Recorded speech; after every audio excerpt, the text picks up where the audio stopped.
Dukomeje kubaha ikaze bakunzi ba Gwiza TV aho muherereye hose, nizere ko umeze neza kandi niba utanameze neza ukomeze usenga Imana, ikuri hafi kandi iragukunda cyane.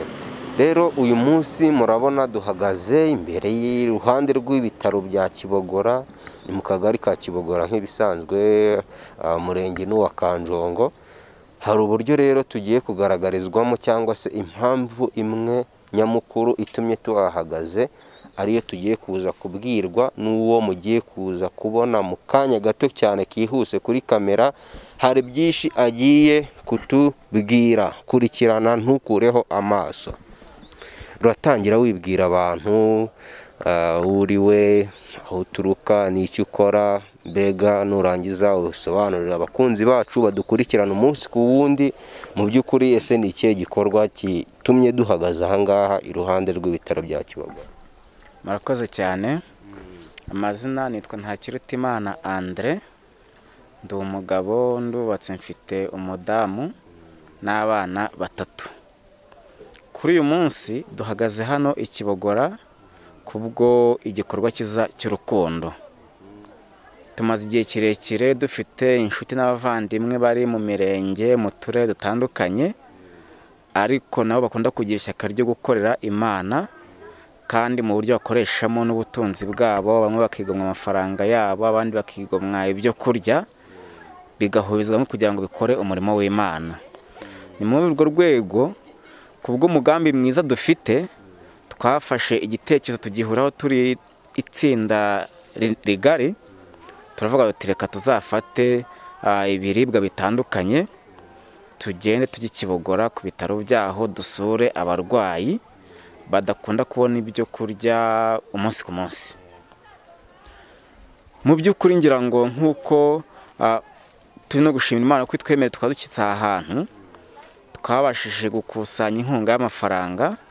Turangije itsinda ryacu dufitemo abantu batandukanye bamenyereye ibyo abarwayi bakunda gukenera umunsi ku munsi, babaguriramo ibyo kurya by'amoko atandukanye kandi bifite intungamubiri nziza zibasha kubafasha kugira ngo uwanyweye imiti itaza kumwica, kuko hari imiti bakunda gutanga kenshi ugasanga umurwayi imuguye nabi.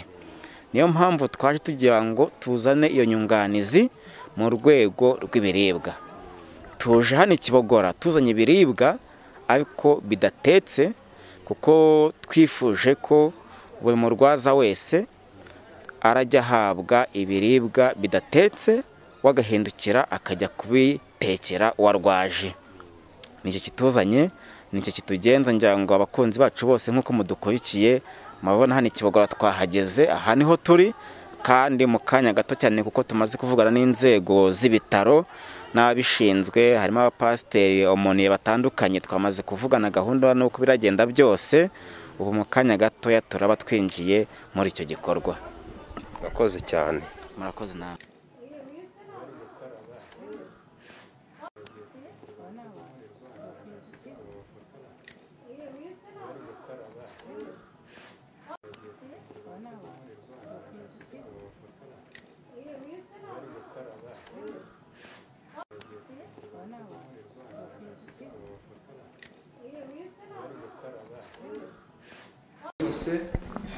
Turagushimiye cyane kuko udukinguriye amarembo muri uyu mugoroba kugira ngo duhure n'aba bavandimwe baje bikoreye iyi ngemu batazi uwo basuye ariko bagusuye, kugira ngo mwami ubwo bicaye aha hantu uwo bari bugaburire wese ababone mu izina ryawe kandi abone yuko ari we wamugaburiye.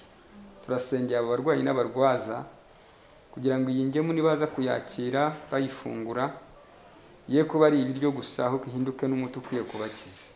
Urakoze rero kuko uri hagati muri twe, kandi ibihe tugiye kugirana bitubere ibihe by'umugisha, mu izina rya Yesu, amen. Tugize umugisha wo kugera hano. Njye amazina yanjye nitwa Mukerewo, mu kazi gasanzwe ndi umwarimu, ariko nkunda gukorana ivugabutumwa n'abanyeshuri cyane n'ubundi. Twaje rero turimo 3 ariko bahagarariye itsinda rinini. Hari itsinda tubana ku rubuga wenda reka nsaba umwe abitubwire neza, narangiza twereke na madame we, narangiza ndakomeza. Banje kubasuhuza nanjye. Yesu akomeze kubishimira cyane. Amazina nitwa Ntakirutimana Andre. Tukaba twaje duhagarariye itsinda rinini ariko duhurira ku rubuga twita WhatsApp. Bitewe nuko turi mu bihe byo kwirinda COVID, ntabwo twese twabivuze kuza hano ngo bikunde, ariko batwoheje kugira ngo tuze duhagarariye iryo tsinda. Ni umuryango mugari, birumvikana twihurije hamwe, duhana amakuru, tugahana n'ijambo ry'Imana, ariko tukaba dukwiye kugira ikintu twakora gifasha abantu wenda bafite ibibazo bitandukanye. Ni muri urwo rwego twaje rero. Ngende umugabo, ndubatse, mfite umugore n'abana 3. Ubwo umufasha wanjye niyo mubona hano.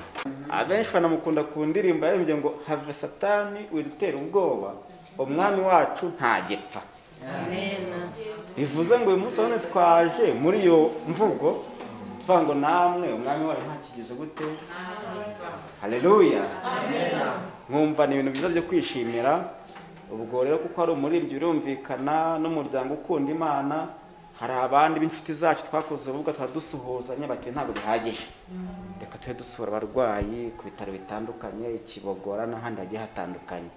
Ubwo uyu munsi twaje hano kugira ngo dukore ko umugisha tubasuhuzeho, nari abantu Imana iri kugenda igirira neza, n'ejo twakumva ngo ngiye abagiriye neza, barakize, baratashye, tugashima Imana twese. Kuko turi aha si uko bitunejeje, ahubwo nuko turindiriye igisubizo cyane turindiriye igisubizo cy'Imana. Umuntu wese uri aha ngaha mu by'ukuri arindiriye igisubizo cy'Imana. Ubwo twaje tuzanye ibiribwa ko bidatetse, numva amoko yabyo, twaha umumama turi kumwe Marie Gwiza akabibabwira. Burya ngira ngo abadamu mukunda kumenya mu gikoni ukuntu bigenda. Mwese ntabwo mwari guhita muza kuko turi muri COVID, ariko byibura bake babonetse tukabishyikira. Nkumva mu mama twamuha gahunda kugira ngo abagezeho turi buze gufatira hano amoko yabyo, niba babirya bitetse, niba babirya bitaze. Ubwo ababyeyi murabizi mu gikoni ni mwebwe duhaye rogari. Murakoze cyane.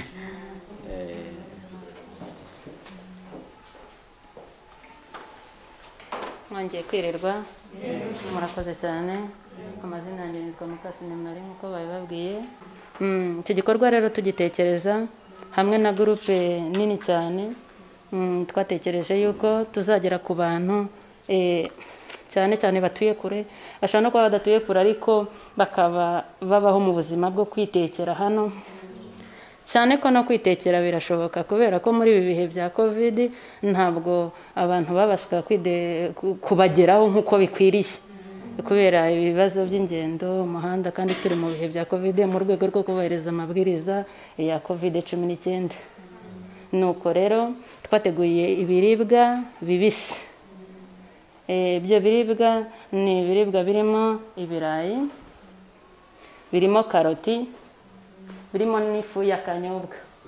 Twatekereje ko uwo murwayi aramutse ariye gutyo yaba agerageje kurya intungamubiri, kandi n'ibirayi nabyo ntabwo birushya inkwi, byaborohera kubiteka. Muze kugubwa neza rero, kandi Nyagasani ubwo agenderera abandi bagakira, namwe abagenderere mu izina rya Yesu. Imikosha ya Satani n'imyuka mibi ku barwayi turayanze. Iki kigo dukorera Imana ikiza kandi igatanga ubugingo, mwarabibonye. Nuko rero namwe bakize, murakoze cyane. Tugiye kubagezaho ibyo biribwa.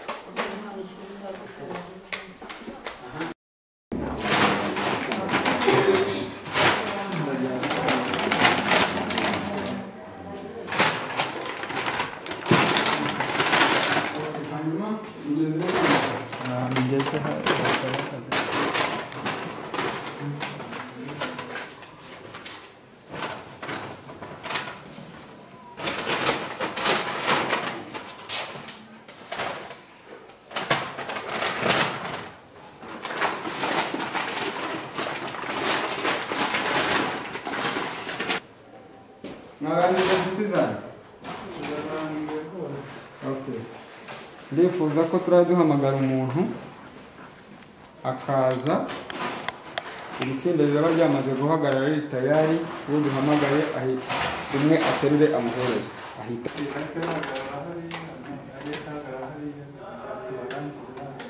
muragira ngo muze kwafata ifoto icyarimwe cyangwa n'ibyo byaba byiza hatuzi ko ari byiza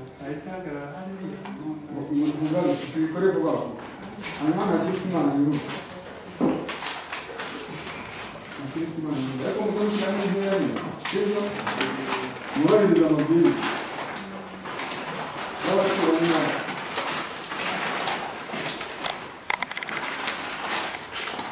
rero imana yiruka ngo twite amabwiriza aho gakeya begere imana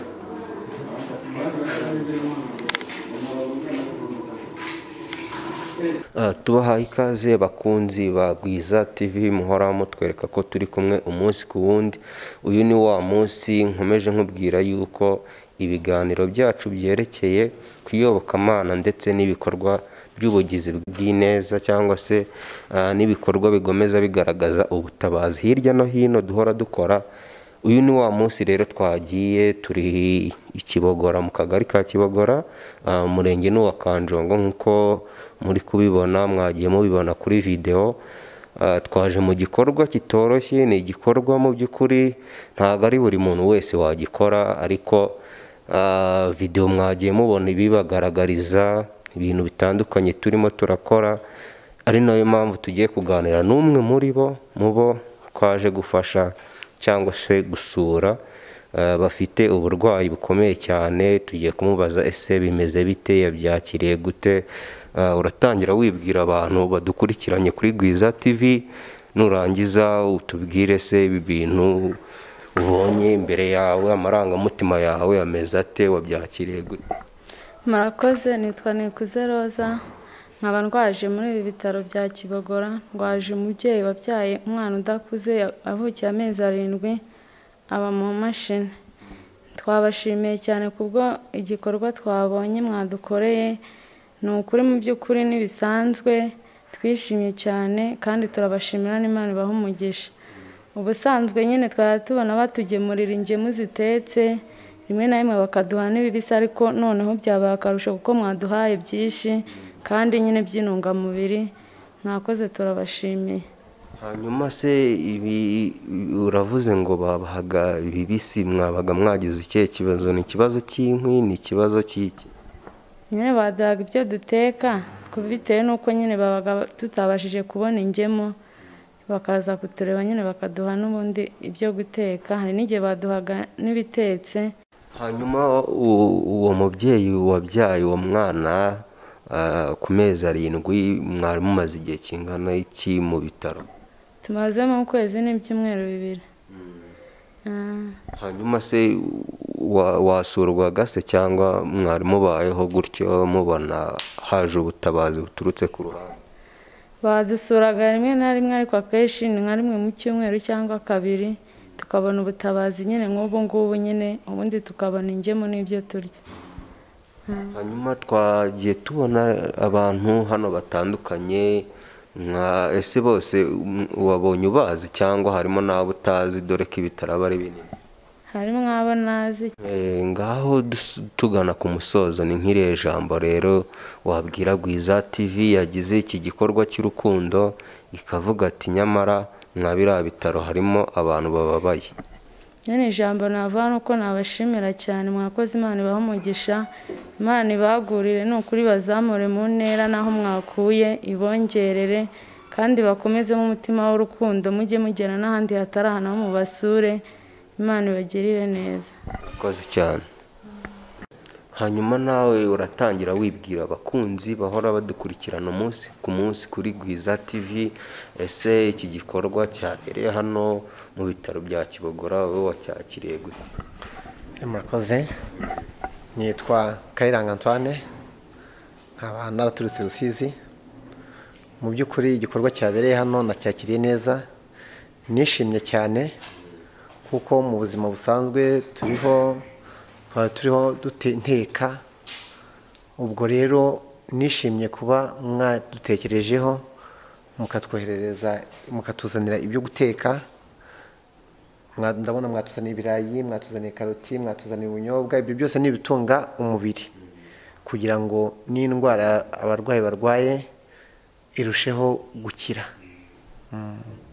Igikorwa rero nacyakiriye neza, nishimye cyane. Imana ibaha umugisha. Hanyuma se ubundi ibi iki gikorwa cyabaye wari ukiteguye cyangwa nawe wagiye kubona ubona urahamagawe? Ntabwo mu by'ukuri nari nkiteguye, nagiye kubona umuntu ndahamagawe. Ngeze hano nibwo nababonaga, rwose byantunguye ko ntabwo nari nkiteguye. Ntabwo turi bukubaze ibintu byinshi, ahubwo wabwira abadukurikiranye se wowe umaze igihe kingana iki muri ibi bitaro? Ese urarwaje cyangwa urarwaye? Njye ndarwaje, ndumva maze ibyumweru 3 ndwaje, ariko rwose nabashimira muri make ko mwagize neza mukadutekerezaho, kuko nkanjye nturuka kure, nta muntu ungemurira kereka abagira neza. Rimwe na rimwe nibwo bazaga bakansura, kuko nta bantu twari tuziranye hano muri ibi bitaro, ariko abagira neza bagiye bakomeza kuza bakanyitaho. Mu magambo make yagira icyo ubwira abo bagira neza bagiye bakugeraho, mu magambo make? Abo bagira neza bagiye bangeraho, ndabashimiye, bagize neza, kandi igikorwa bagize Uwiteka azakibahembera mu gihugu cyo mu ijuru. Ngewe ntabwo nabona icyo mbaha, ariko Imana yo ifite byose izabahembe. Muri cya gihe Imana nayo izibuke ko bagize neza. Murakoze cyane. Yego. Ese Mama Gwiza, urabona turangije kuganira na bamwe mu barwaje abarwayi hano mu bitaro, ariko nubwo twazanye ibiribwa byo kubafasha mu rugendo barimo rutoroshye, ese biriya byo urabona hasagutse ibindi biribwa, bizagenda gute? Murakoze. Urabona hasagutse karoti zitari nkeya, akanyobwa, ibirayi byinshi, ariko byagombaga gusaguka kubera yuko mukurikije ibihe bya Covid turimo, ntabwo abarwayi bose bagombaga kubona uko baza guterana, ntabwo umutekano wabo uba wizewe. Nk'uko abakozi b'ibitaro, abawumoniye b'ibitaro bashinzwe kugenda bareba abarwayi bababaye kurusha abandi nk'uko basanzwe babikora, twavuganye, bavuga yuko bazajya n'ubundi babitekera abarwayi bakabibahereza nk'uko basanzwe babikora. Tugushimire cyane. Nitwa Shimimana Daniel, ndi umumoniye mu bitaro bya Kibogora. Muri ubwo buryo rero na Gwiza TV nayo turayishimira igikorwa gikomeye tugaragarije. Ni umutima utagirwa na benshi, buri tsinda ryose ryiyumvishemo umutima w'imbabazi ririyorganiza rikaduhamagara rikaza rikadusura. Ingeri zose urazivuze, ariko se mu ma TV yo, iyi ni TV ya mbere igeze hano cyangwa se hasanzwe haza n'izindi? Ntabwo twabura kubabwira yuko mu by'ukuri ari TV ya mbere iserukiye izindi, n'izindi tuzazakira, ariko iyi ni TV y'imfura igiye kuserukira izindi muri iki gikorwa. Turagushimiye. Murakoze namwe. Ciao.